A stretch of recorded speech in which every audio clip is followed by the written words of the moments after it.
का पार्टनर काहे उदास मुंह में पड़ा लकवा मार का पार्टनर काहे उदास पड़ा उदास के कहते बड़ा बहुत तकलीफ में बानी हम। का बोलो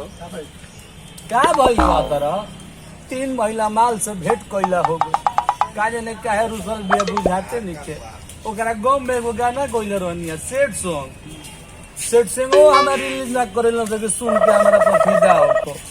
अच्छा बहुत तकलीफ में बानी भाई। तकलीफ दूर हो जाए सावन के दिन में जाके भोले बाबा के चरणों में गिर जा बाबा के चरणों में हां एकदम मिला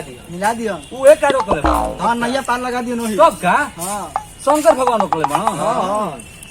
जब तुम भेज दियो ना करे एकदम सावन के महीना आइल बा एकदम जल ढार एकदम काम हो जी एकदम आराम से काम हो जी पक्का पार्टनर एकदम चाचू कहता साचो लगला अच्छा तोनी के जल ढार गया होता ना रे हम जाते नहीं हम शंकर भगवान के दर्शन करब तू लोग जा हमारा के केड़े जाए तो हमार बाल बा तो हम नहीं जाए जा हम जात नहीं हो ओम नमः शिवाय ओम नमः शिवाय ओम नमः शिवाय हे शंकर भगवान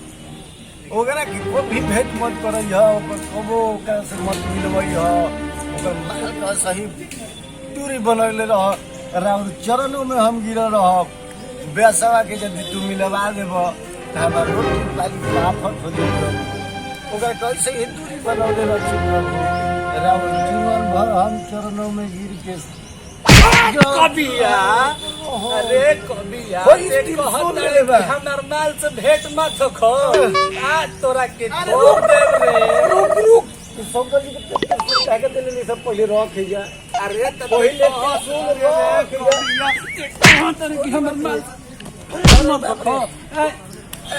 कौन देख तोरा के काहे कहले अरे कौन शंकर भगवान से की भेंट खो अरे बोका तो पागल है पहले तो सुन रहा कहीं खोप देवे के अब पहले शंकर भगवान से कहो कि भेंट को सही हम परेशान मानिए ते कह तारे कि माल से भेंट मत दो अरे बोका सुन पहले बात सुने जब पहले रख हां यही करेगा बोका कहता रे यही तही के इसको हां अरे कि ना शंकर भगवान से तो अगर तू करवा दी है करवा दे ले अबे ये पहले रख हम कहते नहीं शंकर भगवान से तो सबसे बड़ा दुश्मन हमारे ही बाढ़ हे प्रभु एक और करवा दी हो लेकिन ठीके ठाक देख के ठीक है अच्छा सुन पहले इनका भी टाइम बात है ए प्रभु एकरा के तनी जल्दी करवाई में का गाना तो मिल गए रिलीज करवेले बड़े गाना हमार अच्छा रुक जाओ प्रभु एक तनी जल्दी गाना गवा के करके मिलवाई हमरा के ना तो मार के पूछा फाड़ दी अब क्या कहे जल्दी भाग कबिया तोरा के आवत तनी घरे तो समझन भागम ना चल के जाई चल के दी जो आगे तोरा के हे शंकर भगवान गोर लागत तनी बताई है कबिया पापी के बात पर आवा मत जाई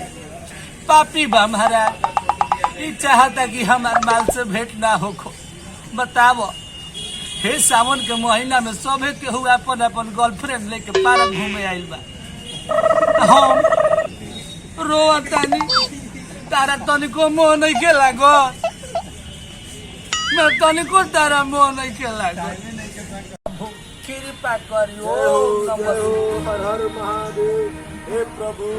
तारा के जवन कहब तवन करम खाली ब्यासवा के माल से भेंट ना होके के चाहिए ब्यासवा के माल के भेंट हो गई कि हमरो छोड़लो ओकरा जैसन कहब जितना कहब नारियल तुरम लड्डू चढ़ाई फूल चढ़ाई ताकि ब्यासवा के माल से भेंट ना होके के चाहिए हे प्रभु और तो फाइनेंसरवा के आवाज लागत का अरे महाराज का ब्यास तू कहत तरह कि हम आओ तनी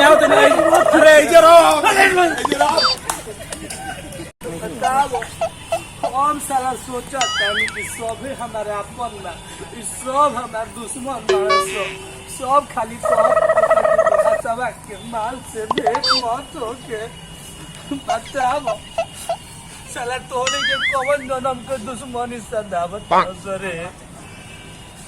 महादेव प्रभु अरे तू बहुत कहे नहीं खो हे महादेव देखी ऐसा करे नु कि कविया के गाना लिखे मत आवे ऐसा कह दे कि पहले सरवा हमारा भी फिर गाना गावे मत आवे बाकी प्रभु अच्छा बताई रौरा बिना पार्वती जी के रह सकीला मने ना लगी गांजा भाग माल लेने छोड़ियो दे बिना पार्वती जी के मन लगी हमारो मालवा के हमार जनुआ के भेंट करा दी भांग चढ़ाई पाकर तारा के 1 रुपया के भांग चढ़ाई हाँ केहू चढ़ैला ना हो यार ले हाँ परब कृपा करी जा तनी हम ठीक बनू कनी के बात मत मानब चल तनी भैया प्रणाम बड़ी दुश्मन बड़ा सा ऐसा से बच के रहे कोई